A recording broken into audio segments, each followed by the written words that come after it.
It's our second 3 episodes talking about our digital first Spectacular Spider-Girl series next here on the Spidey Dude Radio Network, YouTube, or if you're listening on audio, your favorite podcasting catcher. If you're subscribed to the show on your favorite podcasting catcher, you'll see that our most recent episodes are available out now. So hopefully you're all caught up with our latest of our live stream. If not, thank you for listening. I want to tell you everyone about our great shows here on the Spidey Dude Radio Network before we get started. Shows like the Vault series, such as Clone Saga Chronicles and Spectacular Radio. Clone Saga Chronicles is a show about the 1990s Clone Saga and the Clone Saga related characters that started everything on the network. Spectacular Radio, hosted by Greg Bashansky, is a show all about 2008 to 2009 animated series of the Spectacular Spider-Man that ran on Kids WB for season 1 and Disney XD for season 2. With the frequent guest being executive producer of the program, Greg Weisman, and that covered every single episode of the series. Amazing Spider-Man Classics. This first season was 3 guys talking about Spidey from the beginning, with season 2 being a father and son duo, Jack and Javi Trujillo, doing it themselves. Spectacular Spidey Sal Buscema Era Podcast is a podcast hosted by Chris Dedmond about the era of Spectacular Spider-Man, drawn by our pal Sal Buscema, starting with the death of Jean DeWolf, going up to the Clone Saga. Voices from the Eerie Gargoyles podcast is hosted by Greg Bashansky, and Jennifer L. Anderson covers the Gargoyles animated series with co-creator Greg Weisman. And Books of X, which the first episode is available live now here on YouTube, will be a Patreon first show hosted by Neil Bogenreiter that talks about the Krakoan era of X-Men from the beginning.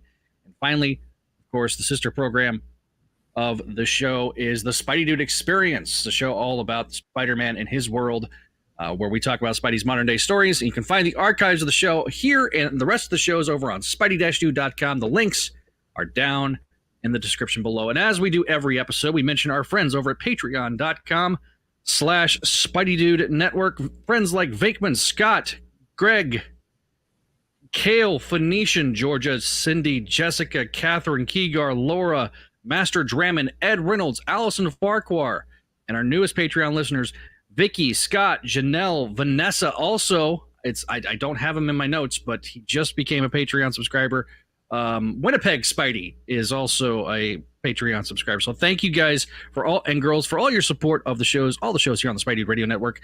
Perks include getting exclusive episodes like Books of X, video editions of Voices from the Eerie. We got some commentaries of the MTV series coming soon and more.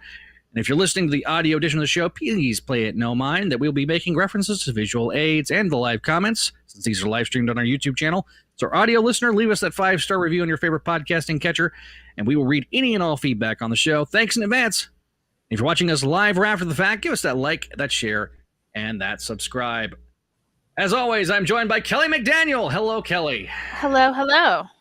A lot of things to get through before we got started. That was a mouthful this time. Gotta find a way to condense this, man. Yeah, no, I may have to I'm gonna have to redo the intro, but especially now that we keep getting more Patreon subscribers, because like, holy crap. So I mean, it's not a bad thing. It is not a bad thing. So Kelly, what books are we discussing tonight? We are discussing Spectacular. Don't even want to go there. Let's not put that out into the world. But Spectacular Spider-Girl digital comic issues 5 through 8. All right. We got people in the comments saying hello. We got SoFlo and Vinkman saying hello to us. Thanks for joining us. So news. Yeah.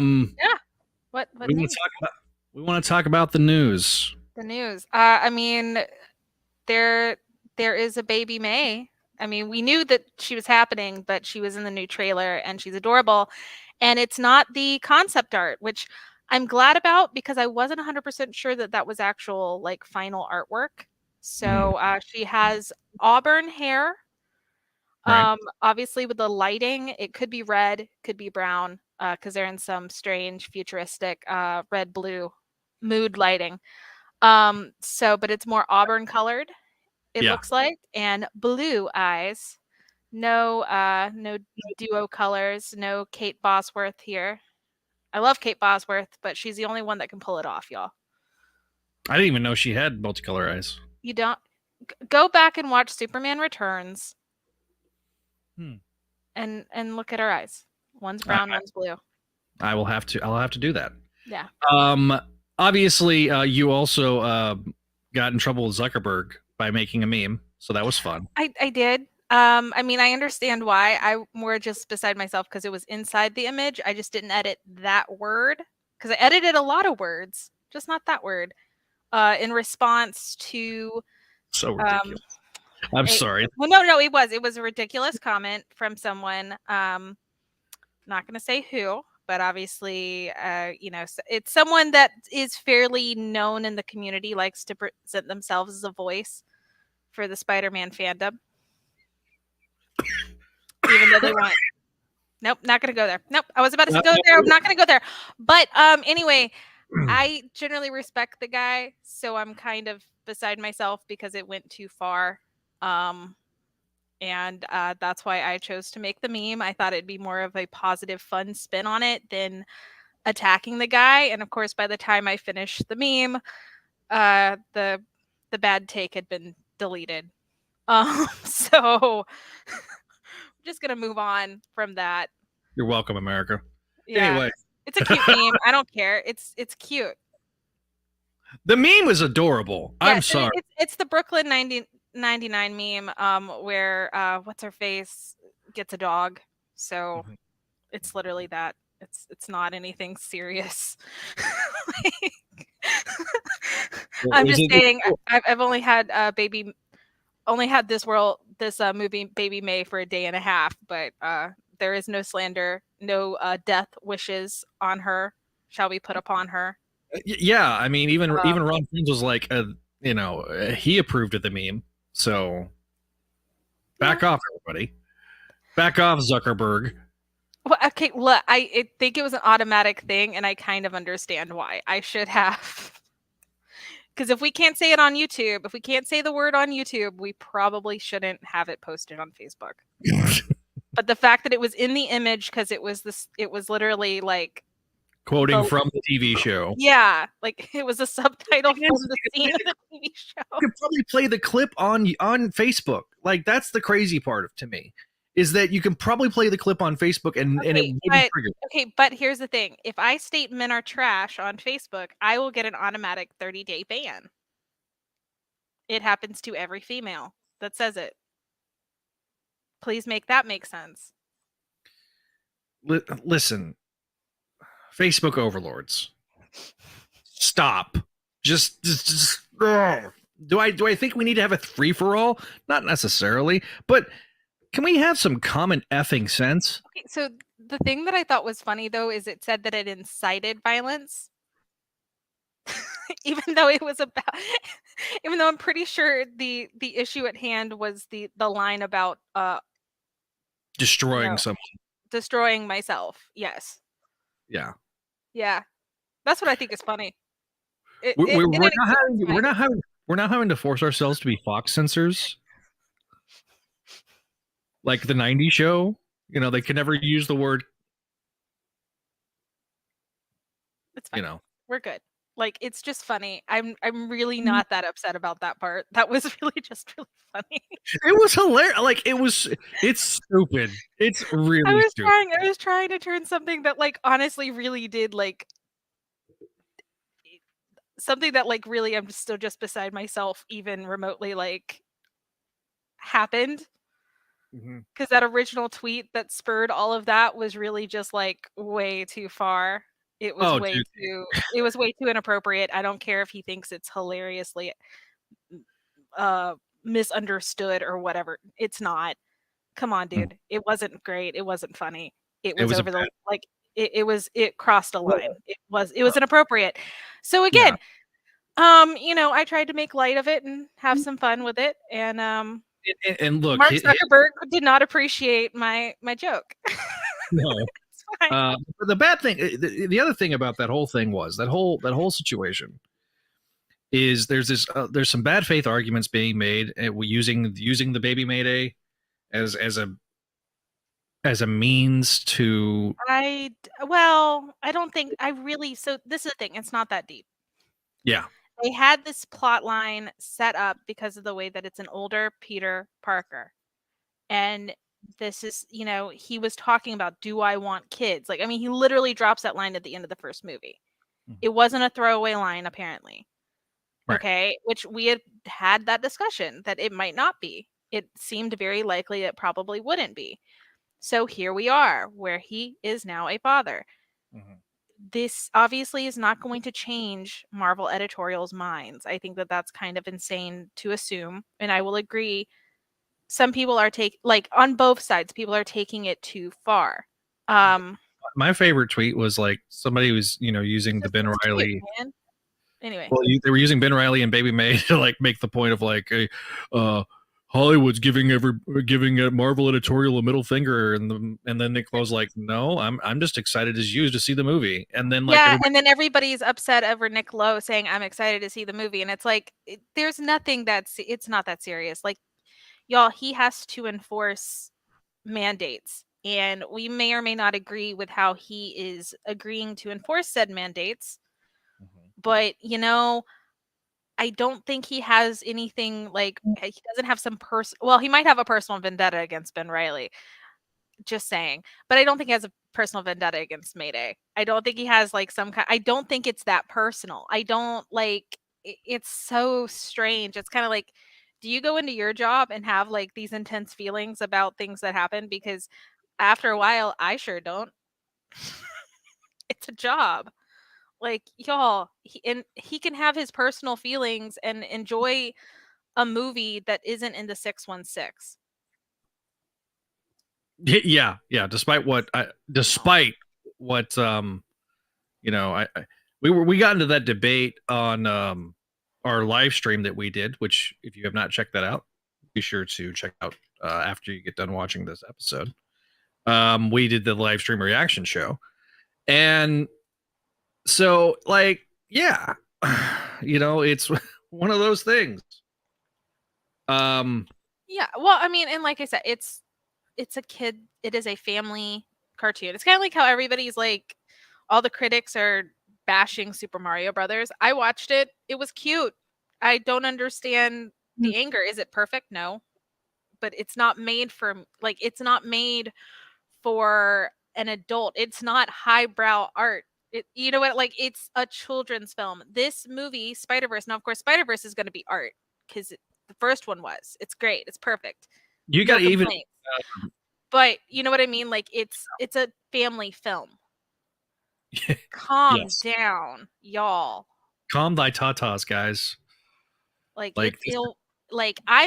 more like, look, there's a baby. I'm excited. I don't care. My butt is going to be in the seats.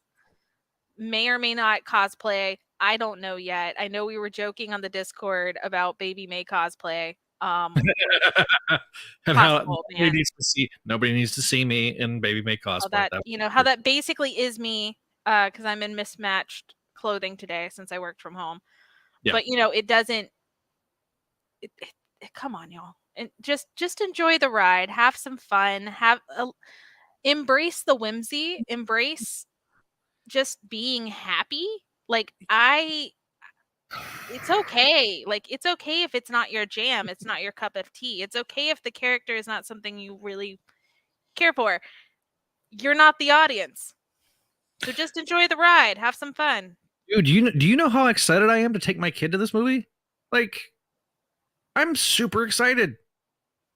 It's one of those things. I get to sit there and take my kid to a Spider-Man related film that's not live action, that we can sit there and just enjoy ourselves, and I get to be a big kid, and she gets to be a kid and she gets to enjoy it. And my ex-wife's nephews loved the first one, and I know they're gonna love this one. Exactly. It's like Gabe loved the movie. I mean, now of course I forced it on him, but that's neither here nor there. Well, you didn't hear the deadpan. We were watching Thor: Love and Thunder, right? And they had the first trailer on it, and Gabby looks at me and just goes, "So, we're gonna go see that, I guess, Dad." And I was like, I don't know. Do you want to go see it? And she goes, yeah, I'll go see it with you. I was like, are you excited? And she goes, are you excited? And I was like, well, yeah, I'm excited. She goes, well, then I'm excited. I'm like, well, that's because she wants to spend time with you, and she's now associating those movies with spending time with you. And see, again, that's what movies are for. exactly. Enjoy the movie, or don't go see it. This is kind of just in fandom as general. Like, let's stop. Yeah, except for Neil. Neil has to be mad. Like, that's like the invisible contract and his crawl space clause. He has to be angry, especially at color. Could be taken wrongly out of context. I am meaning the color on the comics page. Sorry. Ew. Whoever the colorist is, yes. Anyway, what I'm gonna say is, it's if it's not your cup of tea, if it's not working for you, walk away. There's no reason to be angry. There's no reason to sit here and say, I'm going to go to this convention and I'm going to give them a piece of my mind and I'm going to tell them exactly what's what. Don't waste your time like that, dude. Like, don't sit there and you don't need to spend time at a panel just to tear that person down. That person came there. Obviously, they're getting paid, but they're not getting paid that much. They took their time to travel to see their fans. You're not a fan? Okay, cool. Don't waste your time spouting hate. That's not the place for it. Like, you get a chance to say your feelings and your comments, good and bad, in the letters page. If your letter doesn't get picked up, that's a whole other situation. But I understood the reference. What are you doing?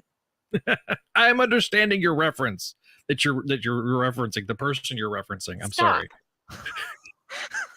But the whole thing, that, you know what I mean? Like, well, it's I'm actually not referencing who you think I'm referencing. Oh, okay. I thought you were referencing. Multiple people have stated this thing, and this is where this is coming from. It's not just one person. I can count at least 3. So again, this is my thing. It's not the play. Like, just this world sucks.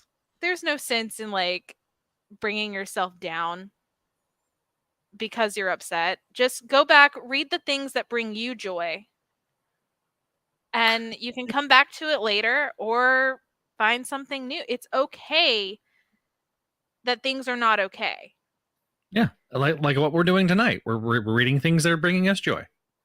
We are, although we'll talk about it, because I do have to preface, I have egg on my face. So do you, because you agreed with me in Mr. and Mrs. Spider-Man, where we were like, I don't know. I don't think this is Renee. It was Renee. It was Renee. Anyway, because we could, both of us could not remember what transpires in Renee's scenes that we go over in these issues, but that's because I don't reread these as much as I should, because if I want to reread something, I do tend to reread Spider-Girl and Amazing more often than Spectacular. And we are learning that we should not do that. We should totally read all of it. All at once. Yeah. Because there's a lot of people that read this and maybe they don't read the other stuff. I mean, well, and that's possible. So, but yeah. So again, I think that we're all gonna read some good, because we are eventually gonna have to read some bad that involves Mayday, and we're gonna want to go back to these. Yeah. So, with that, I don't think I have any like housekeeping or anything like that. And I actually wouldn't have gone in depth in the news segment had you not brought up that tweet, which then went back into, man, this fandom is broken. Not Spider-Girl fandom, we're good, but the Spider-Man fandom is pretty broken right now. So yeah, so don't sue me, JR. Spider history. No, JR, totally sue him. He doesn't own anything, so I don't know what JR would sue you for, but yeah, he can sue you.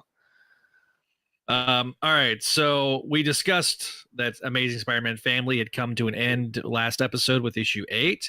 This left the publishing side of things in a state of flux. Without an anthology series to call home, the books would be published exclusively on Marvel Comics Digital Unlimited, which I am so glad they changed the name. This would change, but this causes about a 2-month gap between the release of the digital comics and the reprinting.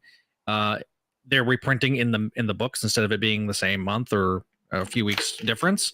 At this point in Brand New Day, the publishing line had began their publishing initiative of the Gauntlet, where Peter is slowly being driven to the point of exhaustion and each of his classic villains are being tweaked and reimagined. All of this is going to be leading to the Grim Hunt, where everything would come to a head. We didn't know it at the time, but this would begin the wind down towards Grim Hunt, Omit, and Origin of the Species, and therefore the end of the Brand New Day era, ushering in the beginning of the Dan Slott era, starting with the big time storyline.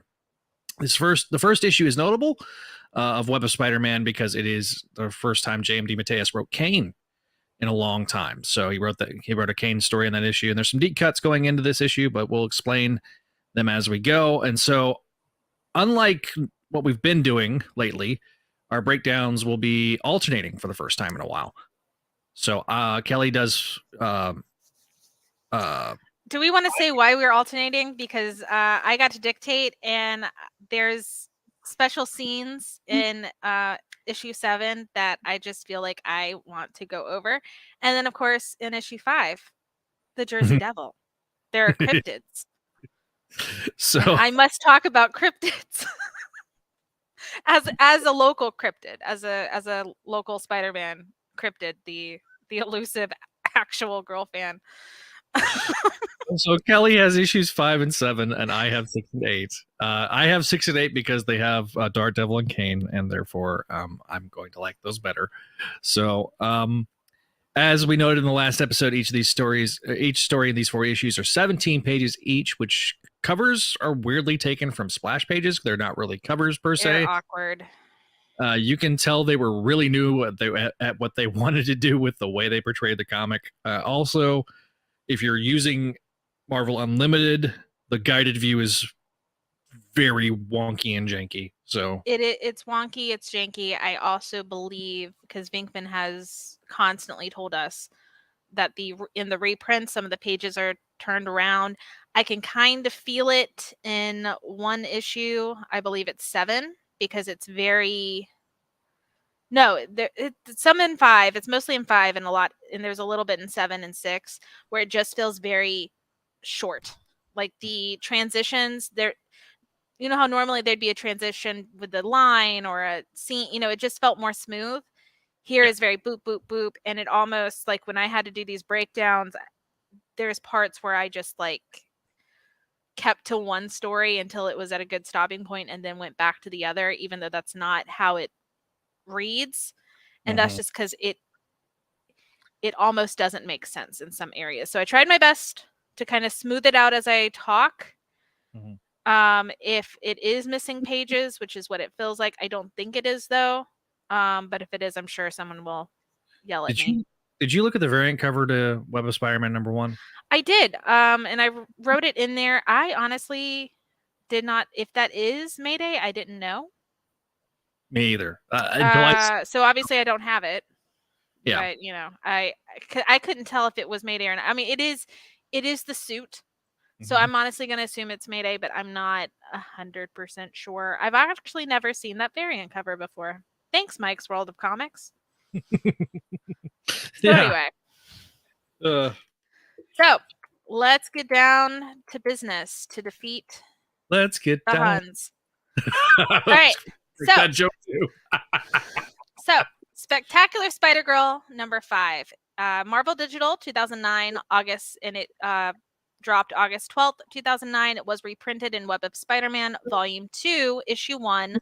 Cover date would have been December 2009, and it was released October 14th, 2009. I was a freshman in college. Holy crap. Anyway, features a variant cover that kind of looks like zombie Spider-Girl ? This is Zach's notes. And then I wrote possible, maybe, also been. It's a bit hard to say. So, title, Angels and Devils. Tom DeFalco, Ron Frenz on script, plot, and pencils, and Sal Buscema on finished art. Breakdown. The Pine Barrens of New Jersey, in the Pine Barrens of New Jersey, A tween and his mother are arguing. Brandon, the tween, has been telling his little sister stories again about the Jersey Devil. Which, short rundown for anyone not knowledgeable on North American cryptids, the Jersey Devil, also sometimes called the Devil of Leeds, is a bipedal, kangaroo-like creature with a horse head, leathery bat wings, horns, small arms with clawed hands, legs with cloven hooves, and a forked tail. And you should definitely go down that wiki rabbit hole and search for it because it's really fun. I like researching cryptids. Also called the Devil of Leeds because he was the 13th child of the Leeds family in like colonial timey in that area, and is basically child of the devil. Anyway, or North American demon called Imsing, I believe. So anyway, it's a fun wiki hole. You should definitely go down it and have fun. All right. So anyway, Brandon's mom has had it with his nonsense, and despite Brandon seemingly terrified and telling her the Jersey Devil is real, she drags him outside to prove her point. Too bad there's a bat-like man creature chilling on her roof. Just chilling.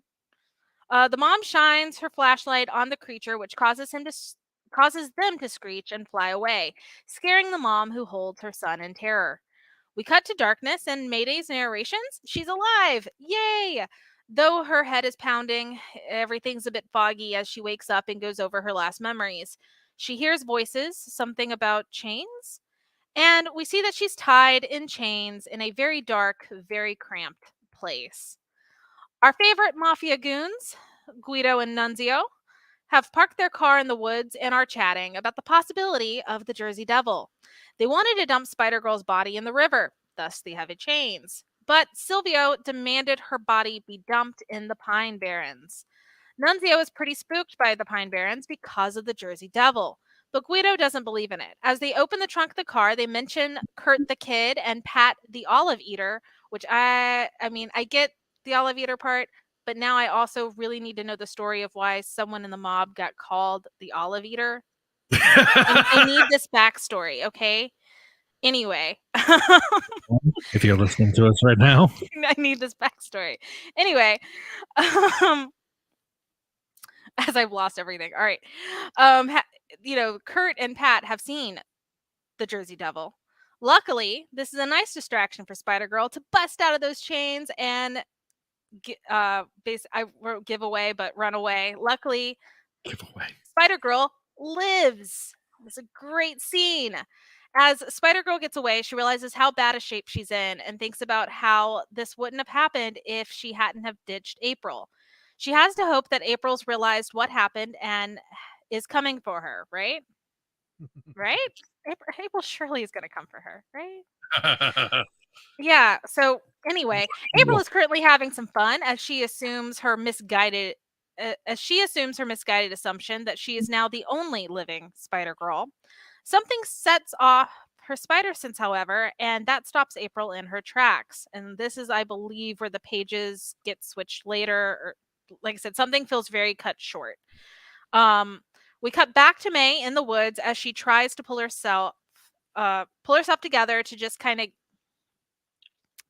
she's trying to pull herself together because she just got sick from either the concussion or the pain. Take your pick. And she has to keep going, refusing to take a much needed rest or break because she knows she's not in any condition to climb the trees, and she doesn't feel confident that she can take on the goons just yet. Like she's in pretty bad shape. May feels like she just needs to wait for April's rescue that we all know isn't coming.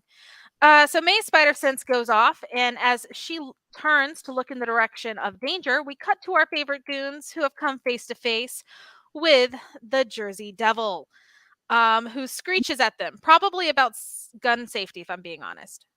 That's totally what the screeches were for. May can't see exactly what's going on. However, only hearing things or people get hit and gunshots being fired and screaming. Lots and lots of screaming. And it's not just the screeching of the Jersey Devil. At first, she really wants to keep going. Whatever is happening doesn't concern her, especially not in her current condition. But with great power, there should also come, you get it. And May goes charging in as best she can into the woods, where she finds the goons lying in the snow. Unconscious, but they'll live. April surely didn't attack them. She would have inflicted a lot more damage, as would a wild animal. So this, whatever attacked them, isn't so wild. As May goes over the Guido, she finds him holding a rosary. Something tells May that this rosary isn't from, has to be from their attacker, because Guido just doesn't seem like the rosary type. We cut to Silvio being upset that Guido isn't answering him, and he's obviously a bit frustrated since he's just found out Tombstone is dead from his police informant. Silvio speaks out loud as he destroys his own property and blames Black Tarantula for Tombstone's death. And ever the man for the perfect entrance, Black Tarantula is just sitting there quietly in one of Silvio's study chairs, ready to talk to Silvio about the gang war that's heating up. Mayday makes sure the goons are okay, breaks their guns, and borrows. She does borrow it. I don't think she would have just stolen it. So borrows the phone and car keys to get back to civilization to get help. But as he tries to get reception on this cell phone, her spider sense goes off again, and her eyes are deceiving her. Clearly, they have to be, because right in front of her, screeching, is Batwing. Again, quick little blurb for anyone who doesn't know. Batwing is James Jimmy Santini, as I wrote, aka Batwing again. So first appearance is 1995, Untold Tales of Spider-Man, and was created by Kurt the Kid Busiek and Pat Olliffe. Jimmy basically drank contaminated water and turned into this gargoyle-like creature, and then his mom kind of pretty much abandons him because he's a freak of nature to her, and leaving him to fend for himself. And Spider-Man used to try to bring the kid food, and once tried to get the lizard to cure him. Lizard, Dr. Connors, to cure him. So you can guess how that went, because Connors then turned into a lizard. And anyway, Batwing is telling Spider-Girl that the bad men tried to hurt him and take what was his. And May is honestly just freaking out because, oh my God, the Jersey Devil is real. So speaking of freaking out, we cut to Midtown South Precinct, and Peter hasn't convinced Captain Ruiz that Spider-Girl is one of the real good guys, mostly because he's just told her he doesn't know what to say. And now Spider-Girl is connected to 2 murders, because April killed Tombstone. So Ruiz is going to be ordering all units to bring Spider-Girl in. That went well. So Spider-Girl ducks out of Batwing swooping down, trying to get what's his from her, the rosary that she's holding. Honestly, May is just so tired. She's exhausted. She's barely got the strength to defend herself as Batwing slams her into a tree and drags her up into the air. Again, trying to get the rosary she has around her wrist, and she's not putting it together because she is just so tired. She momentarily starts to think things are just done. It's no use. It doesn't matter. April can probably be a better Spider-Girl anyway. And thankfully, May shakes that off pretty quickly, because she's May Mayday Parker, the daughter of Spider-Man, and she doesn't give up. She never surrenders, which I believe is a callback to a Spider-Girl issue almost verbatim. I just can't remember the number because my brain does not like numbers right now. So anyway, she gives Batwing a really good punch to the face, and he lets her go, and she falls to the ground, which looked like it really hurt. She just falls. But, she's back to believing in herself, knowing she'll always find a way to win and survive, and that honestly is the most important thing. Meanwhile, April is dodging green smoke bombs. Wonder who that could be. Let's be fair. We've known since her silhouette in the hotel room. It's Fury, the Goblin Queen. She's telling April that she knows she isn't the real Spider-Girl, and April isn't fooling anyone. Fury using fire and sonics to take April down. Meanwhile, in the snow of the Pine Barrens, Spider-Girl is woken up by a Catholic priest, Father Santini, who helps her into his truck, explaining he was there because one of his parishioners and her son had a scare that evening. And as May tells him that there were 2 other men in the woods, he tells her that they've been taken into custody. They also have a chat about demons and feeling overwhelmed and having the inner strength to be heroes when the going gets tough. As they drive back into the city, we see a close-up of Father Santini's rosary, which of course is the same rosary that Batwing was so partial to. And we end this issue of Spider-Girl asking to be dropped off at the entrance of the George Washington Bridge so she can get home and rest up. And we get a splash page of Fury taking April away. To be continued. All right. So my thoughts. She already said it in the review, but of course I was going to say it in the review. I wasn't expecting everyone to know Batwing.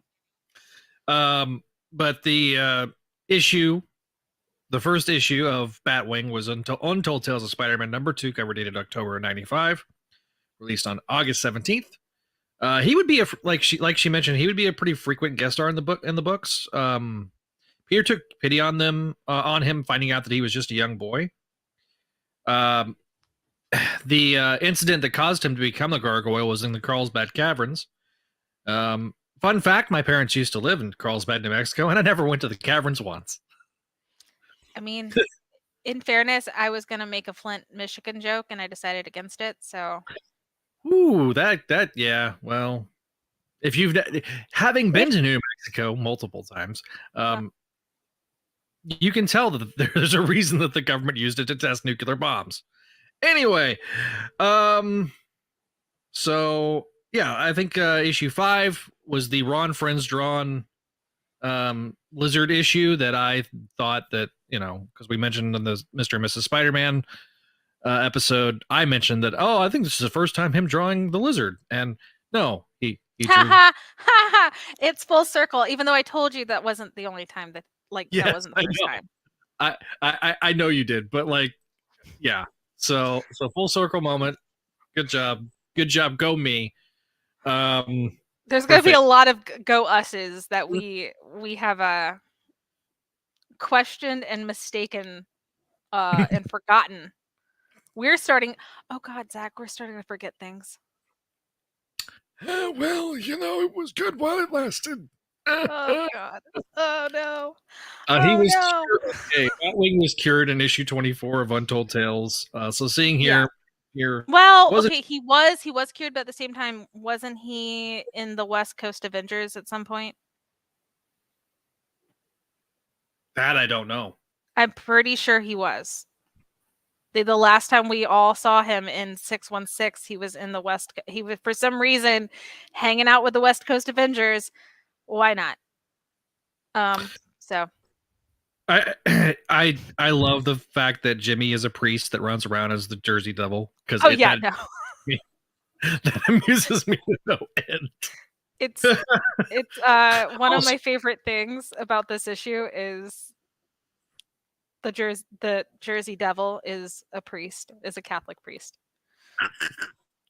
who really loves his rosary. Don't take his rosary. And also, if he just wants to chill on a roof, don't flash a flashlight in his eyes. Come on, that's just rude.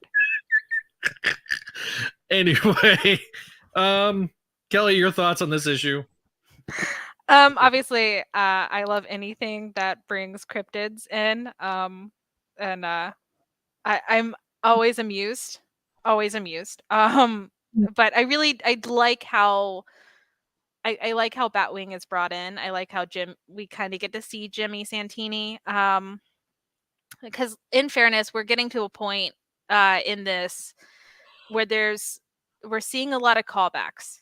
Again, I keep saying it as we keep getting closer. It's like we can kind of tell the writing's on the wall here. We kind of can tell things are coming to an end. And so this is where this really starts to feel like it is, and not in a bad way, but just in okay, we're tying up some loose ends. Here's some characters that are near and dear to the team's hearts from previous things that we want to check in on and say hi and kind of bring into this world. And for Jimmy, this is the best possible outcome for Jimmy, right, as Batwing. And so and everything he had to go through, so it's nice to see, okay, he's still doing, he's kind. He's got a kindness about him. There was a fly that just flew straight to my eyeball. But Yay, fruit flies. They're all up here. Anyway, the just like I said, we get to kind of see him. We know he's okay. He helps. I mean, he really does help May a lot, because May has gone through it. Like she's still standing. Yeah. But this she's taken on a lot, and she's going. She's still going. And we'll talk about this later, because everything that transpires after this is literally the next day. Yeah. So so it's I enjoyed this. It's cute. It's great. Got nothing else to say. All right. Well, that leads us to just don't swallow the fruit fly, according. That was that one time. I mean, in fairness, I am directly above my closet, which is kind of the whole point, because the kitchen's here. So anyway. All right, Spider-Girl number 6, released on Marvel Digital on September 16th of 2009, reprinted in Web of Spider-Man, Volume 2, Number 2. Cover date is January of 2010, released on November 25th of 2009. The title of this particular story is Like a Fury Scorned. Tom DeFalco, Ron Frenz, script, plot, and pencils. Sal Buscema does the finished art. Breakdown. Our issue begins with Mayday, battered and bruised, crawling into her bedroom window when her spider sense tells her she's about to be ambushed. May removes her mask. It's nearly 2 a.m., and her parents have been trying to call her for hours. MJ fills May in on that she called a few hours ago, and that no one had heard from April, because Mayday's like, my phone got broken in battle. I'm sorry. May is confused, and we then cut to elsewhere. Fury is monologuing to April about what she did. Fury killed Gwen Riley, and that she was named Connie Fredrickson, and that she may have been the daughter of Norman Osborn, and that she underwent the plastic surgery, and that Fury knows April's the clone of Spider-Girl.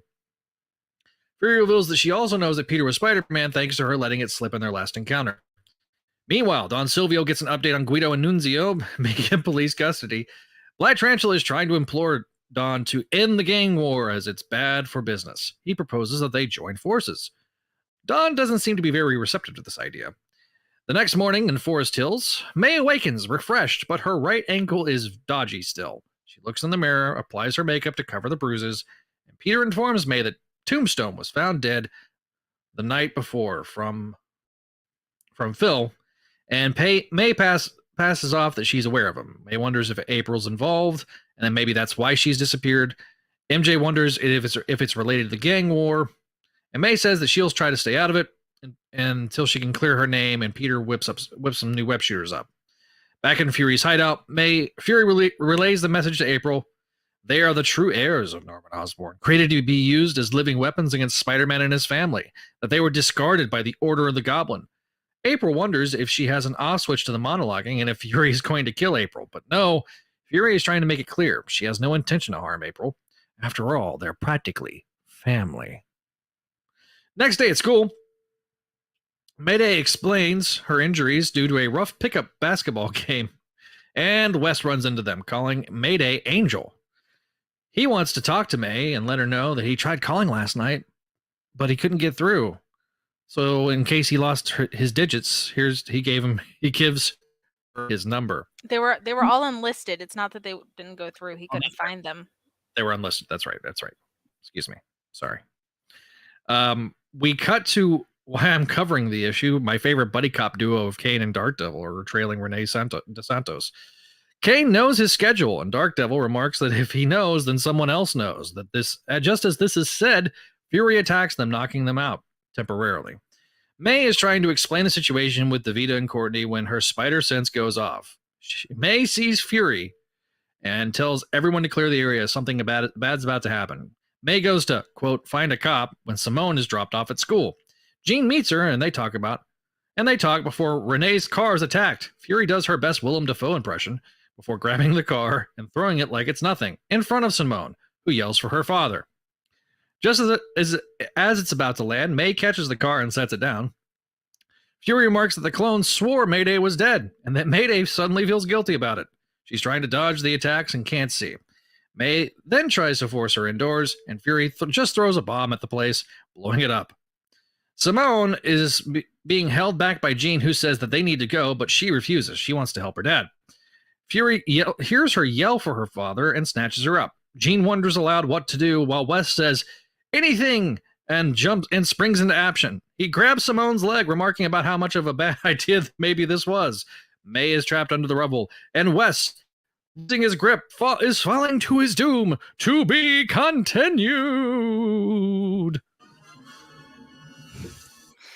You are in rare form tonight. I am. I'm sorry. I had fun. That's fine. That's fine. All right. So, yeah.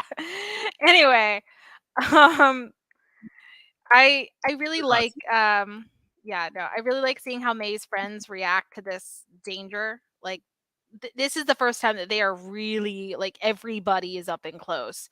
So Davita's isn't going blindly. She's not going to run blindly without knowing where her friends are and where May is. She can't find May.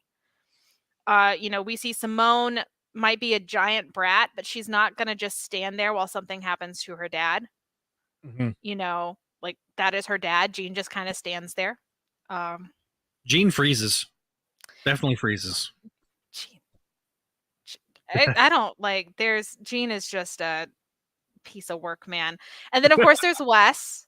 My Wes. At this point, this is the thing that like really makes Wes my favorite, which is, he just runs, man. He's gonna run in. There is no thoughts in that boy's head. Just go.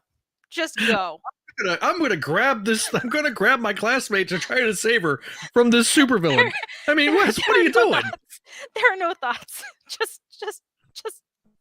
Just gonna go. Just the hero like this is like true. He's not a himbo, but like this is himbo vibes, which is good. Like this is good. This is what Jean could be. But not. So I really like Wes here, just being so dumb, so great and so dumb. So anyway, he like the thing is he's going to go. This is what we really saw was a lot of their hearts, which kind of shows you like even though Simone is not the greatest person in the world, she's human. Mm-hmm. And she does have things that she loves and things she's willing to fight for. Yes. And that is her dad.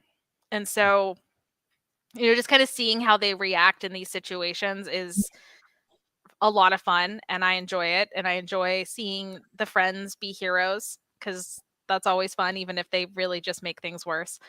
But beyond that, obviously this issue is setting us up for the next act of Fury's revenge. And this is something I really want to point out because, in the past, Fury has kind of she's always worked her own game, but she always thought she had the support of the cult. She didn't understand that ultimately she was just a pawn, which there's some sexism going on in that situation as well, that I don't think she fully realized until she got casted out. And, I get her wanting to build her own empire and kind of her revenge and show, just kind of like, look, they've used her all of her life and she trusted Renee and he tossed her aside the moment, he could get into Norman's good grace, original Norman Osborn's good graces, Norman Osborn Sr. So like, she's completely nutso. She is completely psychotic, but she has a lot of self-worth and she won't take being treated like a disposable pawn, which I appreciate. I think that that's a lot of fun. And it's something, she also sees this and identifies in this, like this casted out person with April. And that's why she wants to build the alliance. And I do think that Fury means it. Like she's not playing April here. She really wants April on her side. No, I agree with that 100%. And there's a little bit of manipulation too, I think. Well, I don't think Fury knows any better. That's also the thing there about the manipulation. Like Fury right now is all alone. Completely. Yes. She's gone completely rogue with good reason. Right. And she has nobody else to turn to. And she is just angry. And honestly, Again, very appropriately angry.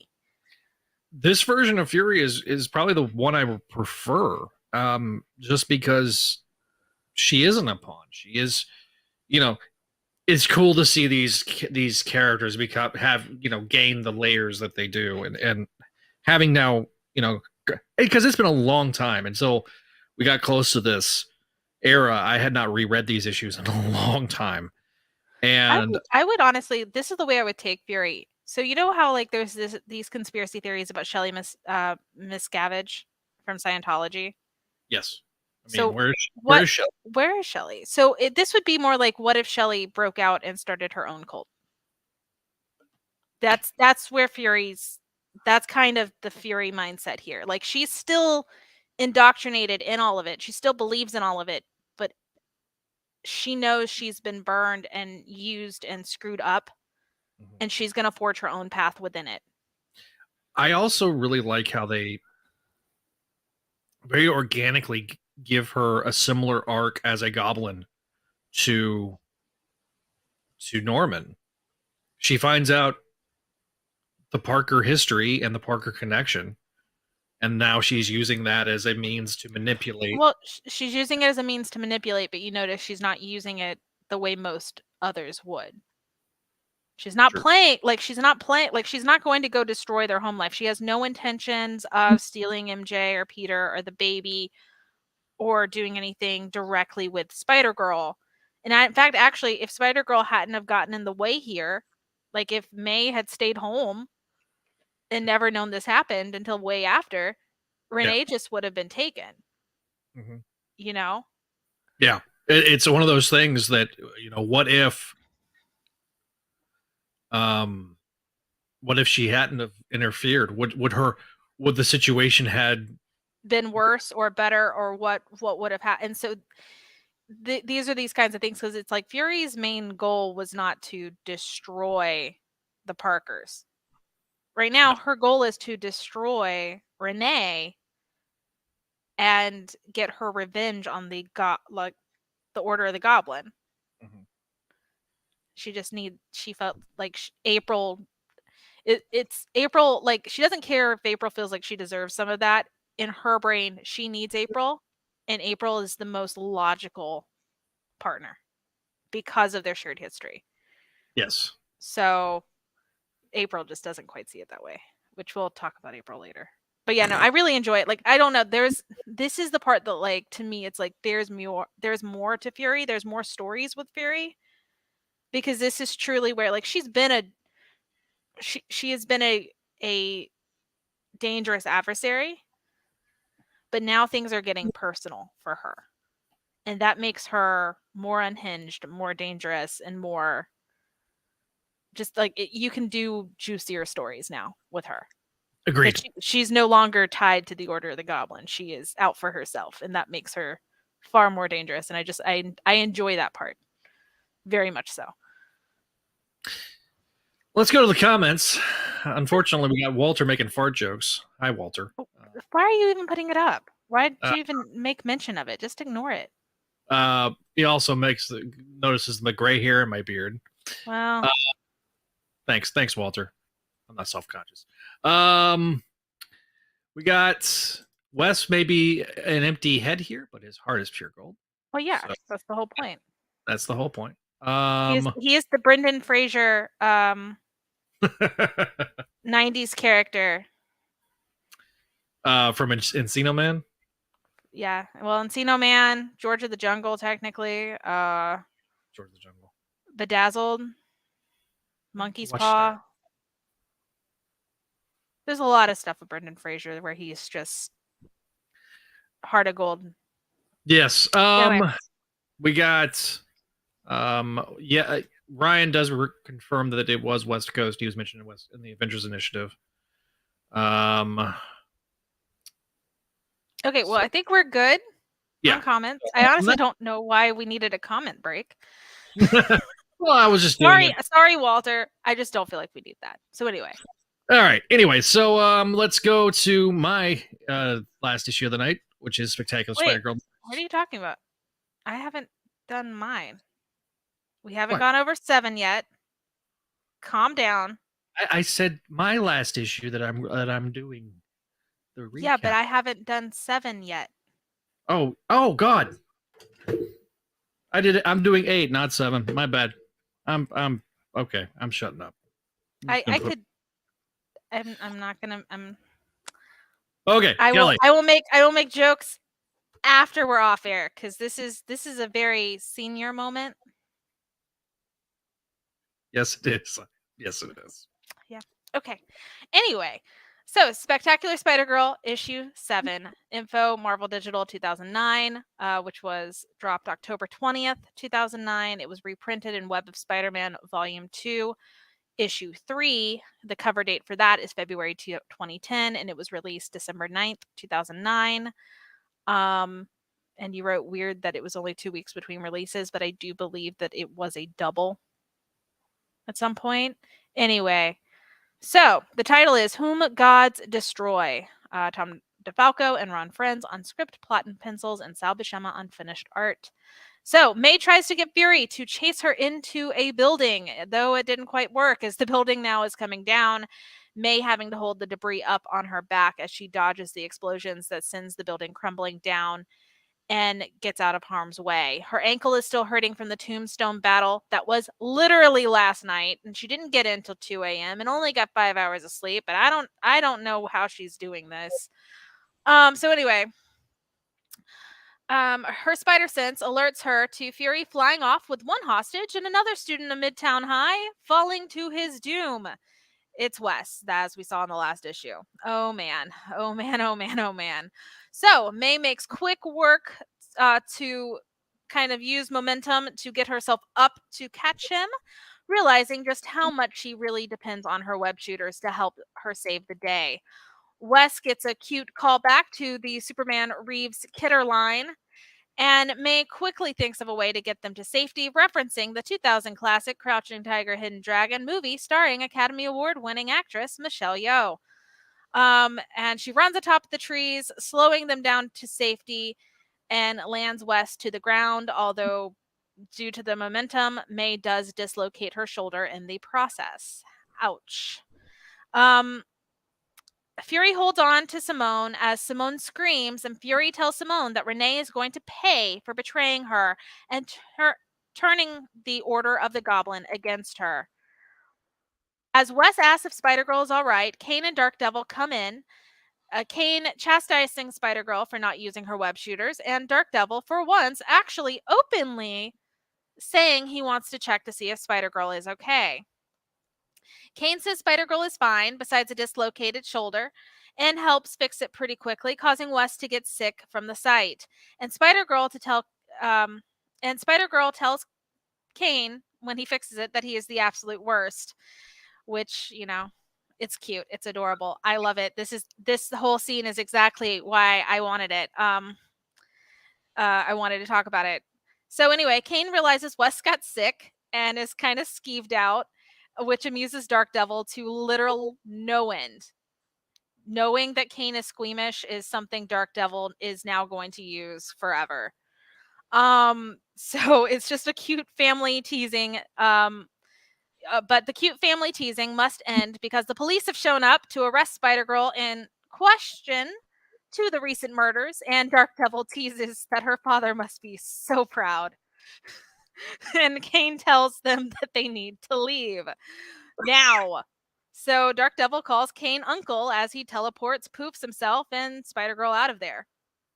Wes is kind of beside himself, seeing them vanish. That like blows his brain, and he tells Kane that he never got a chance to tell Spider-Girl thank you. Kane tells him that the way Spider-Girl was looking at him, which, like, how can you tell in the mask, Kane?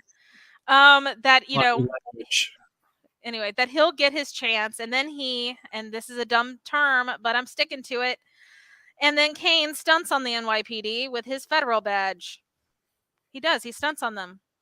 That was me doing the Conor McGregor walk. Oh, I mean, I took it from hip hop. lines. Well, no, yeah. Anyway, Kane speaks to Whedon, who is a bit upset that Kane just outed himself, as their team is meant to be a ghost, a secret operation. It's why they are literally headquartered up under an abandoned carnival area. But as Kane explains to Fury, that Fury just attacked Renee, the leader of the New York branch of the Goblin Cult, in front of Midtown High, and Renee might need to be taken into protective custody. All is forgiven, because this can be used for federal advantage. So we cut to Midtown High, where Mary Jane is in Slattery's office. She came in on her day off for anyone who needs counseling after the traumatic events that transpired. And even though classes were canceled, students are still in the hallways, including Courtney, Moose, and Davita. Mary Jane asks if they've seen Mayday, but they say that they haven't seen her since she told them to run. Courtney mentioning that it was like May knew danger was coming. Mary Jane knows she needs to have more faith in May, but that's her baby. She's worried. What's happening with her daughter? As Dark Devil tries to get Spider-Girl to slow down, she's in no condition to fight. Spider-Girl isn't planning on stopping, and she's not going to take a rest, while Fury has April and Simone. Dark Devil tells her she's being unreasonable, but May isn't going to hear it. Simone and April are counting on her, and she's not about to give up on them. She's not about to fail April. You know how April was about to fail her?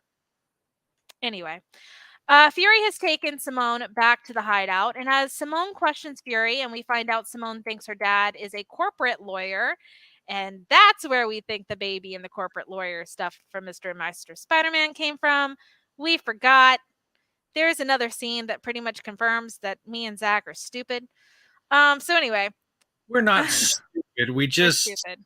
We have a lot of things in our brain, and sometimes we forget. I forget. It's the gray. We're stupid. I forgot that line.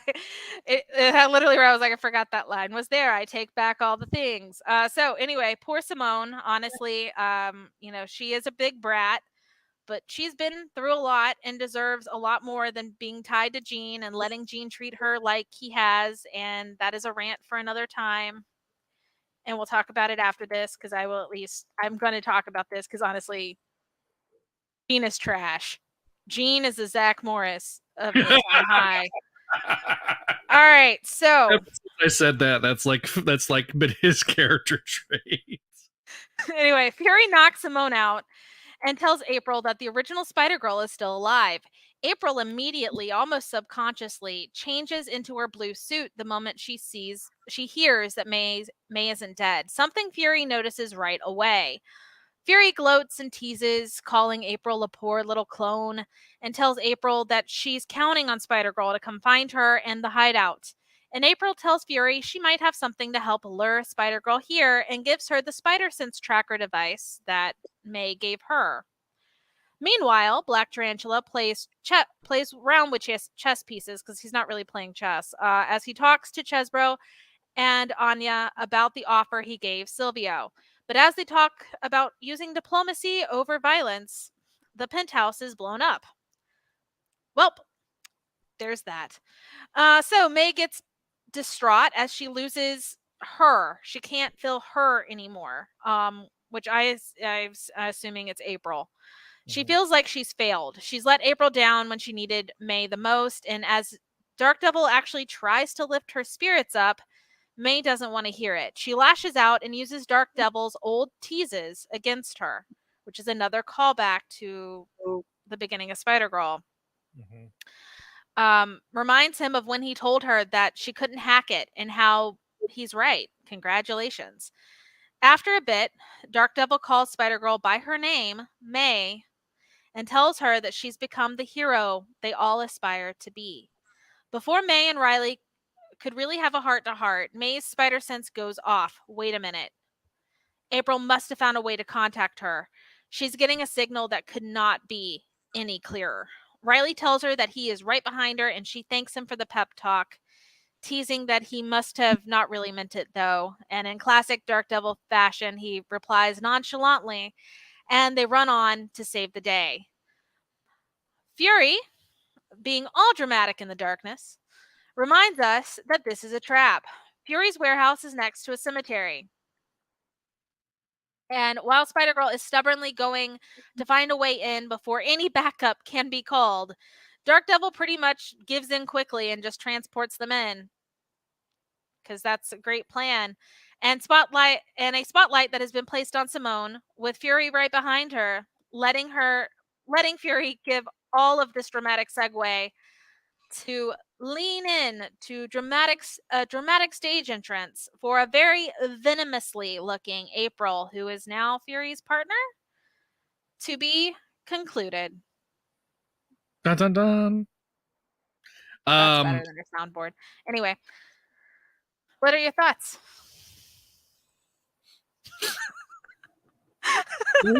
Feelings. Okay. Listen, the Daredevil bits are my favorite parts, and it's why I get so damn here. It's like it seems like every Dark Devil appearance, basically halfway from amazing to now, has been like, they're gonna have this heart to heart, damn it, and then it never happens, and it irritates me. But I love it at the same time. The West scene is amazing. It's like Kane knows that May's got a crush on Wes, but like, how? I don't know. Maybe he's been watching in the shadows again. Which, Kane, you've got to get a new shtick. I enjoy it because one, like, well, here's the thing. I think it's very obvious. Just there's chemistry between May and Wes, which I think is funny. Because the first thing he did once they got down was he checked on her. Wes checked on her, and she because it almost seems smaller, like with the way the lettering was, where they were talking quietly. Yeah. And she seemed a little bit more vulnerable than I think she would be to someone else, saying, she's not having a great day, not having a good time. And then that's one of my favorite things, is just the fact that Kane Kane barges in. It's like Kane was like, and Kane how like Kane's the parent chaperone, like back up. But he only does it in his way. I'm sorry. I'm dead. Kane is a chaperone. Tell me that that's not how this reads, especially because he immediately just goes, because like even Dark Devil's like, we need to check on her. Like, is she okay? Well, he's yelling at her, and Kane doesn't normally or not yell, but you know what I mean? Kane doesn't normally chastise her like that. So it was like, all right, dude, like, thanks for doing that. And then immediately, like, without warning, without hesitation, without explaining things, which normally I think Kane always explains stuff to May. Right. About like, hey, this is gonna hurt. No, just let's go. Let's just relocate your shoulder. In defense, I think he wanted her to be, because like if you tell somebody, no, I know it's gonna hurt and you're gonna brace up, and then it's harder. But like it's the way it happens is so funny to me. It's a bit of a dick move, but it's the correct dick move at that point. Yeah, and then it's just really, like I said, and Wes then gets sick. And Riley is just so amused. He thinks this is he is. This is where you see more of Riley, though. Well, like I said, and that's one reason why, like, in my breakdown, I had to I dropped the Dark Devil and I had to say Riley, because this is Riley, just like when he goes Uncle Kane. Yeah. That's the first time we see him say Uncle to Kane in front of her. Now, of course, she is just out of it. She's so out of it. And normally she would have known. And like he's dropping hints. Oh, that was like at this point, Riley is coming in like a freight train. Like, I want to say this so bad. Because too, it's like, is May aware that? Well, I mean, I guess at this point she'd have to be, because of everything that happened at the end of Amazing. But at the same time, like, is she really? Does she even comprehend that he called her May? Like, he knows who she is. because you know what I mean? Because it's like we don't know if she knows about him. Yeah. And of course, obviously, we could say that there's that mysterious, amazing 31st issue where this is all explained. But amazing.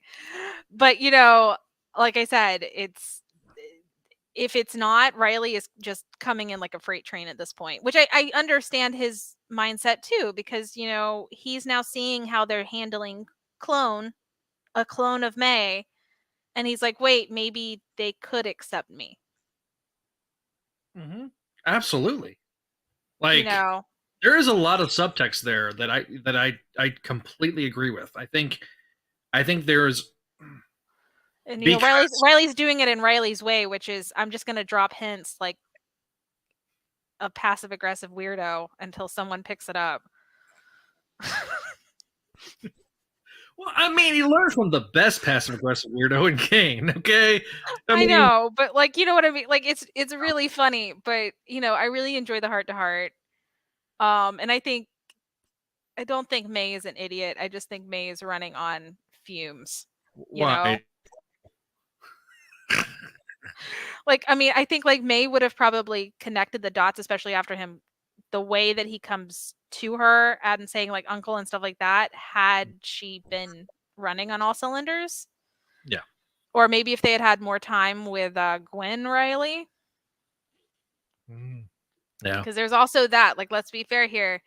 Somebody basically pretending to be Riley's sister and like immediately got murdered. So there's a lot of emotions running through Riley, I think, at this time. So yeah. Neil sent me an image. I'll post it in a minute. Do we have to? Is it appropriate? Oh, good Lord. Now all right. Yeah, your video's frozen. There you go. You're back. Anyway, okay. So what are your thoughts as I kind of like listen, I mean, I've kind of already said it. I mean, the stuff in this issue is a lot of fun. The Dark Devil stuff is gold. So I enjoyed it. It's a fun story. The opening with Wes almost falling to his doom was a great, just the way the payoff was, and the way May just worked on instinct, and I think all she has at this point is instinct, because I don't know how she's standing. Dude, she's purely on adrenaline. Like the time period that, because I don't know how much time passes between 8 and 9, but like if it was a day, she probably slept for 2 days. Hope so. But we don't know. So yeah, so it's whew. So yeah, it's great. So all right, so we're moving on to 8. This is the final rundown of the night, and my final rundown of the night. Now it is, instead of earlier, because you just wanted to skip over the best Dark Devil scene. I know. I'm sorry. Anyway, I can't believe you. I can't believe you wanted to skip over that. I wasn't wanting to skip over it. I just accidentally skipped over it because old manitis. Okay. Anyway, so I mean, what was it? 6. Sorry, I was messing. I was trying to think of the really bad dad number joke. No. 7, 8, 9. No. You were just 8 was getting payback for. Yeah. Anyway. So Spectacular Spider-Girl number 8. Marvel Digital release was 11/11 Make-A-Wish, 2009. Reprinted in Web of Spider-Man number 4. First They Make Mad is the title. Tom DeFalco, Ron Frenz, Sal Buscema. Okay, our cover is the final 3/4 splash page from last issue, which we open with Fury attacking May with an actual opening splash page. We have May doing a bit of recap exposition, bringing new readers up to speed as to what's going on. This is going to be a part of an anthology book at this point. Anyway, Dark Devil is fighting April. Riley is trying to rationalize why she would help Fury, and really trying hard to dodge the attacks. He casually mentioned that he was severely injured the last time he fought a symbiote, and he'd rather not have history repeating itself. Dark Devil is confused and wants to understand what's going on. April explains that she has a bomb collar strapped to her, and that she's only following orders for now. May barely dodged the Brazier Bats, and Fury notices that May isn't moving as quick as she once did. May repels from the tube that was housing April towards Fury as they go outside to fight. It's raining, and May remarks to herself to add pneumonia to her other woes. On the plus side, it can't get worse. Can't it? At Cafe Indigo, Wes has met up with the gang, and they're making sure he's okay. Jimmy remarks that he can't die because he's got to draw the comic, which I mean, Ron, you can't die either. So, DeVita wants to know why he did what he did. He chalks it up to instinct, and he's thankful that Spider-Girl saved him. He wonders where May is, and DeVita reassures him that she's safe since she talks to MJ. Wes thinks that there's something really familiar about her that she kind of reminds him of, he doesn't say, but he's wide-eyed. Back to our fight. Fury has May in her clutches, blaming her for everything that's gone wrong, such as turning the Order of the Goblin against her, causing her to wage war against them. May kind of remarks that she's a special kind of crazy. And back inside, April becomes Gumby-like, slithering away from Daredevil's kicks. He remarks that this is something that Venom and Carnage couldn't do, and she remarks, because she was a hybrid, she is different. She tosses him into the tube that's kind of filled with water. Simone starts screaming in terror, which causes May to stop for a brief moment. Fury takes advantage and spreads her wings. Literally, we learn that it was Fury She learns that it was Fury that killed Gwen Riley, that it killed two birds with one stone, eliminated potential rival, distract May with the murder, and then tells May she's about to do the same with Simone, MJ, and her baby brother. Fury grew up with the classics, you see, and like the Furies of ancient mythology, she wants to have May suffer, and she intends to drive May stark raving mad. Meanwhile, at Midtown South Precinct, Renee is being interviewed by Drasco, and Renee isn't happy that they aren't out looking for her Simone. Peter knows that something's off, and he looks into as he looks into the interrogation room with Reese. Peter says that there's something familiar about Renee. Reese kind of runs down who he is. Former ADA, may have turned to the dark side, has financial ties to the underworld. They are interrupted by a beat cop who tells them that a Fed is here to talk to them. Wheaton walks in with Kane and informs them that they want the Jane Doe and that they're taking Renee into custody, the Jane Doe being Gwen Riley. Ruiz is suspicious. Wheaton informs them that they have operatives on the case, and Peter demands to know who they are. He's particularly looking annoyed with Kane, as I put in parentheses. Back at the hideout, April has Dark Devil by the throat and tells him that she has so much in common with Fury. They're two lost souls that were robbed of their true destinies. Dark Devil says that it's not true, not anymore. She has a family that cares and loves her. She can't change the way she was born, but she can choose the way to live. Oh, gee, Riley, pot, meat, kettle, as I wrote in all caps. April hesitates. He's learning. That's what he's trying to do. Jeez, it's called character growth. I know. I had to make a joke about it. Anyway, April That's a bad joke. Okay, well, I'm full of bad jokes tonight. You are. Move on. April hesitates, and the cracks begin to give way, and the water causes the tube to crack. Simone yells for her daddy again, and Fury takes off.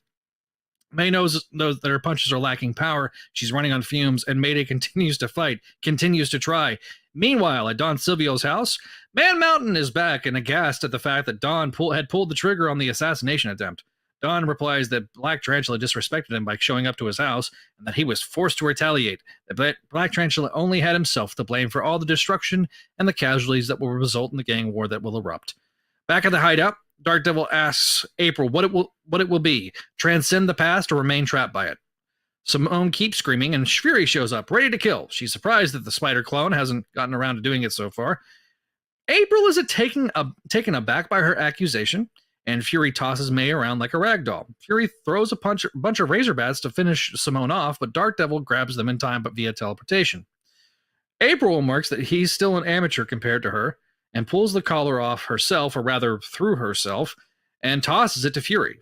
April jumps on her and says that she's not the clone and that Fury should have trusted her. Just as she's about to deliver the killing blow, she sees Dark Devil and May and stops herself, reforming herself back to her Spider-Girl blue suit, and says they will just cart her off to jail.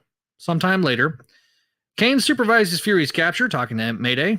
Kane sort of fills Mayday in on the Gwen Riley situation, and that Fury will be dropped in a big hole by Whedon, and that Whedon is now owed a favor to May. May wonders if the cops will get her off the case, and wonders what will happens with Simone and her dad. That all depends if he rolls over on the Goblin Cult. Kane addresses that May doesn't want to talk about April, and Kane says there's a difference between blood and family. Oh, gee, Kane, maybe we should tell her more. Shortly thereafter... I mean, look, somebody... Riley surely wants to say more. Riley wants to say more. Kane should say more. There should be more clones talking to our character here. That's my point. Shortly thereafter, April and Mayday head home. April thinks she's getting the hang of things, and May wonders why didn't April remove the bomb off sooner. April remarks that she's got a lot to learn, that it's a good thing that she has May around to teach her, as we zoom in on her face, and she's kind of got a more of a furrowed brow. The end, for now. Kelly, your thoughts on this? Yeah. issue? So, I'm gonna get through all of your breakdown to get to it. But yeah, once again, I've got egg all over my face, and knew, I remember originally where we were like, yeah, we kept talking about it like this entire time, that it was always Renee in that one issue, and now I don't feel it. As the guy in Mr. and Mr. Spider-Man. But we all just totally forgot that he used to be a district attorney, because that was the thing that, like, I was like, no, he's never been a district attorney. I don't think he's a corporate lawyer. We forgot, because we just, he's the leader of the cult. It's all a front. Or he's just their lawyer. He's the lawyer of the Order of the Goblin. So anyway, and I wrote on here to tell on myself, I don't reread the April issues for fun. I just don't. It's kind of hard for me. We've discussed some of that. But I guess I should, because I really did forget how much Fury came into her own here. As I stated earlier, she's menacing. Truly, there is a panel here where she is standing over May. She's standing over Spider-Girl, and I'm talking about, like, she looks completely demonic. She looks like the Chernabog from Fantasia almost. Like, I mean, she is truly menacing. And because as I stated earlier, it's like she's always been a threat, but it was almost more like it was fun to her. She was kind of playing around, and now because this is so personal and she's been so hurt, and learned just how disposable she really was. There, like I said, there's more story to be told here. There's more that could be done with her, and I hate that this is kind of really the last time we see her. But there could have been more. And then I wrote, and also April, because let's chat about all that and chat about these last 4 issues, these last 8 issues, because these issues really show you how April thinks and how she's really only getting more selfish. We see May is refusing to be selfish even when she really needs to, like, to her detriment. She's going to go out there and she's going to be selfless. And April is kind of like, she's going to play whatever game is the winning team, as we noticed here. And it's starting to be less about how little she really knows. Because she's learned a lot in these last 2 days. And I know it's only been 2 days, but like it's getting to the point where we're really seeing, like, April is not naturally good, which is something May assumes, which is kind of May doesn't know better. She doesn't know better. Right. But this is a good argument of nature versus nurture. A little bit, but at the same time, it's not like April was even really truly nurtured at all. She stayed in a stasis chamber. She probably did have some implanted memories. Obviously, I know from the fact that we have to constantly remind people in Discords that she didn't have memories from teenage May implanted in her brain.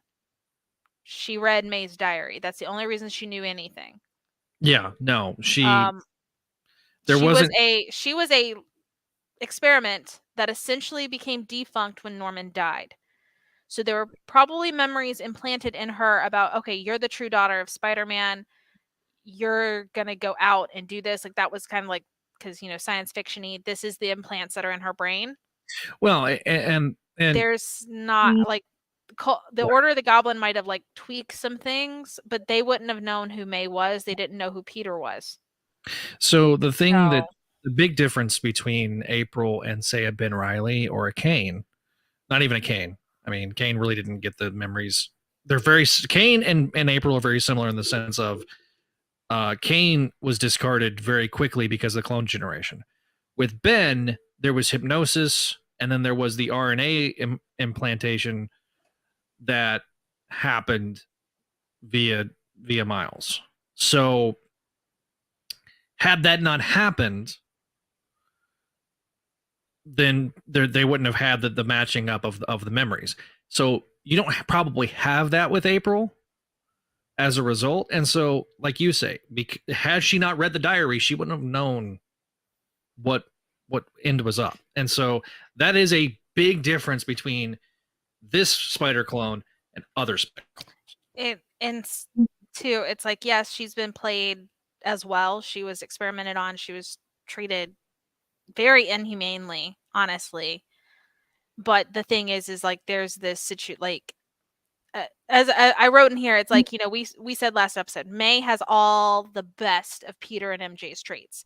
All of their good traits, all the things that we like about them, May has them. And everything that, we have criticized Peter and MJ for in the past, in the 616 mostly, less so here, but, in the 616, all of those kind of negative traits, things that, the spider fandom like to bring out, especially talking about Mary Jane, even though they don't understand the context.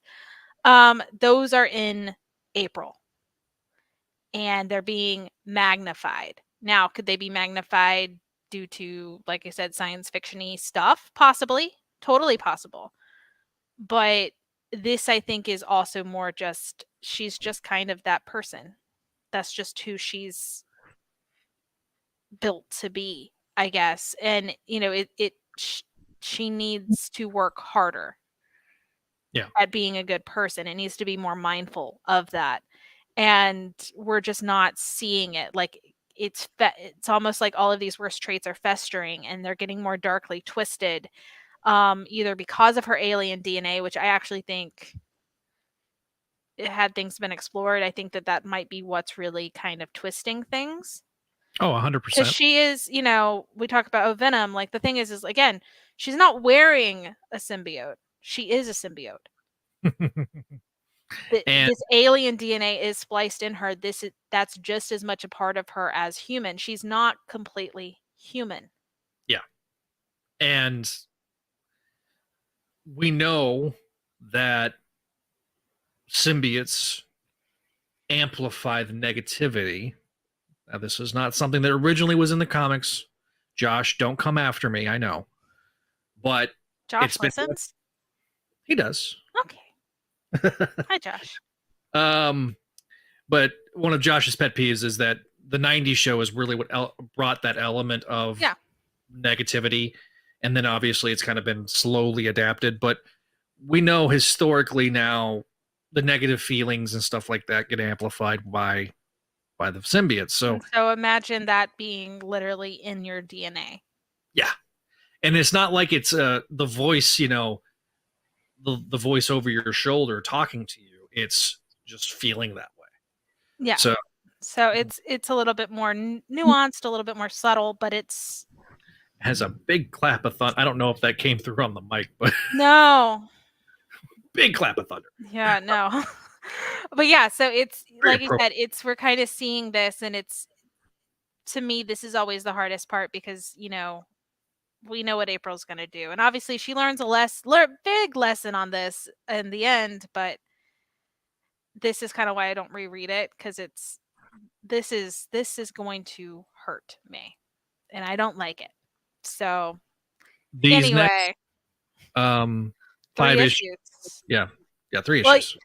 3 issues here, and then there'll be the 4 minis, and the 4 issues from the mini, and then Spider-Man or Spider-Girl at the end. So we are 8 issues away from The Dark the Ages. original.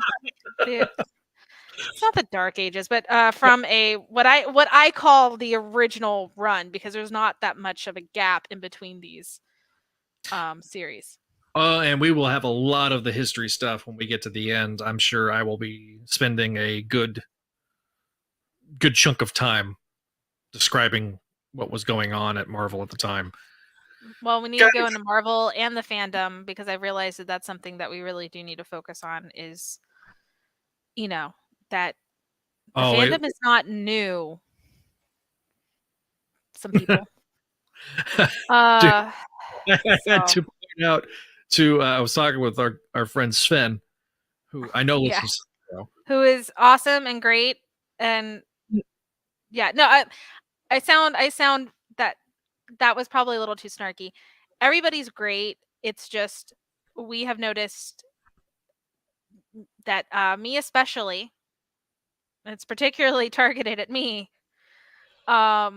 is not listened to as a person of knowledge when it comes to Spider-Girl in our own Discord. Frankly, kind of weird. Okay. I've been a part of the Spider-Girl fandom online. I was talking. This is literally what I said to Sven, and it made me feel so effing old. I joined Crawlspace in 2003. Shortly after I joined Crawlspace, I joined the Spider-Girl message board in 2003. It's been 20 years. I'm old. Oh. Well, that's why we can't remember anything. Yeah, exactly. Oh. Thanks, Kel. By the way, so one, listen to Kelly, people. Right. Also, Neil gave us this lovely image of Kane. What is this? I don't know. It's like Kane waving a flag. Explain yourself, Neil. Anyway. Wait, Neil, is that what? Because I called him, like, this all started because I said that he was like the chaperone at the dance. What kind of dances does Neil go to? Listen, I'm not from Houston, so there's probably some weird crap that goes on down here. Okay, yeah, no, that's very weird. So moving on. Anyway, so I didn't get any emails this time. Kind of sad. I liked us having a whole lot of chat, but at least nothing bad, no weirdness, so, like last time. But I do want to give out a shout out, and I should have brought it closer to me, and I didn't. So hold on. So yes, Walter, I know you started reading comics in the early 70s. Fine, shut up. But my point is that I've been online in the Spider-Girl community for 20 years. So anyway, Vinkman sent me this awesome drawing of J2. So thank you, Vinkman. I just got them along with the comics you got me. I had this one, but I didn't have one that said not for sale. So I don't know why that says not for sale. And then Spider-Man Family, which I've stated I don't have because I actually totally forgot that it existed. You're welcome. So thank you, Vinkman. I appreciate it. It was a very lovely surprise to get, especially because I was here today. So I was able to actually get it. So thank you. Round of applause for Vinkman. The best part is you blow up on that one. Okay. Anyway, all right. So people, leave us a voicemail. Like, we haven't had a voicemail in like 6 months. And people don't like talking on the phone. I know. What I do. I know I'm make Zach feel good. Leave him a voicemail. Maybe he'll answer it. For all you know, he just might answer the call. Listen, I only do that with Ron Frenz. Is that a deep cut now? That's a Mayday Mondays joke. It is a Mayday Mondays joke. So I guess I need to explain what that joke. What's the I think you might need to explain why I'm making this joke. So, I think it was like one of our very early episodes of. I don't know, Walter. You're banned from leaving voicemails. I will not play it. But it was very early on in the run of Mayday of Mayday Mondays, and Ron called and left us a voicemail, and we were and I remember it was happening like right before we were recording, and I didn't tell my co-host at the time, Gerard, that I said, hey, we got a voicemail. He's like, oh, cool. And I was like, give it to you until we get to the end of the episode. I said, okay, open the voicemail. And so we were pre-recording those at the time. So he went into his phone and listened to it. And so we got to hear some of his live reaction to us getting that voicemail. And so then Ron went to leave a second voicemail, and I accidentally took the where it goes directly to voicemail where this doesn't ring. So I get this missed call alert, and it's Ron. And I'm like, I get a missed call from from where Ron's from, and I'm like, hi. He was like, oh, it's Ron, and I'm like, I had a good, nice 5-minute conversation with Ron Frenz. It was great. Good. No, I'm glad that this happened. It's just more of like, this is why people don't leave voicemail, Zach.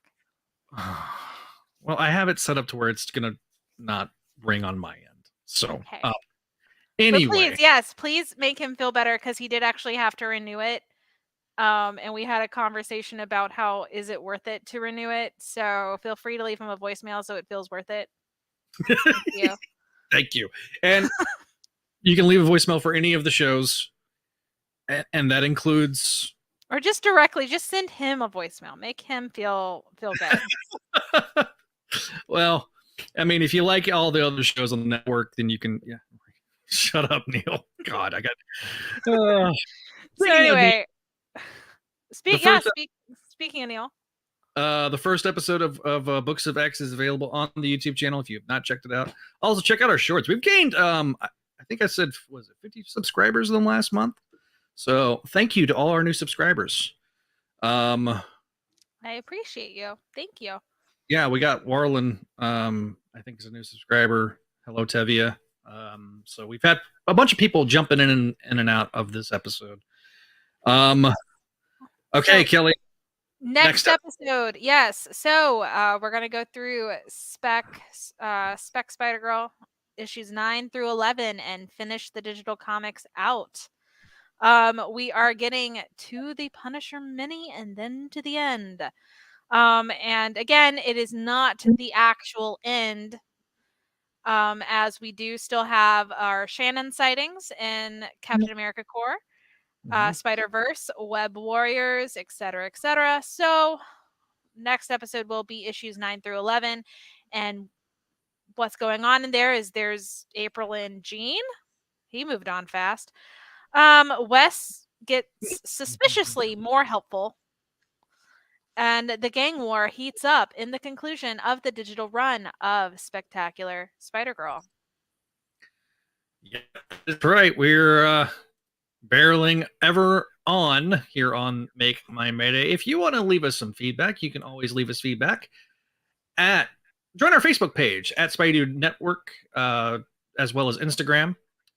You got Twitter at Spidey Dude Radio and at Make My Mayday. YouTube is at Spidey Dude Radio Network if you're not watching us on YouTube.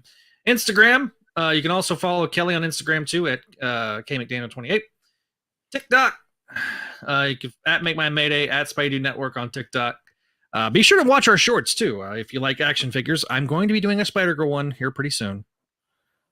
It's on my list, so I'll talk about that one as well as the Stinger if I can ever find her head. Anyway, with her head, it got lost in the move. I don't know what happened. So, all right, that's weird. I gotta go on eBay and buy a new head. That is so weird. Anyway. out of context. Anyway, but yeah, thanks for watching. If you're watching us live on YouTube, if you're listening to us on the audio edition, leave us that 5-star review. Let us know how we're doing. Leave us the feedback on our emails at makemymayday@gmail.com or SpideyDudeRadioNetwork@gmail.com. And leave us that voicemail. Voicemail number is 818-925-6631. Follow us on our Patreon page, patreon.com/Spidey Network. Thank you guys again to our patrons. And we will see you guys next time here on Make Mine Mayday and the Spidey Dude Radio Network.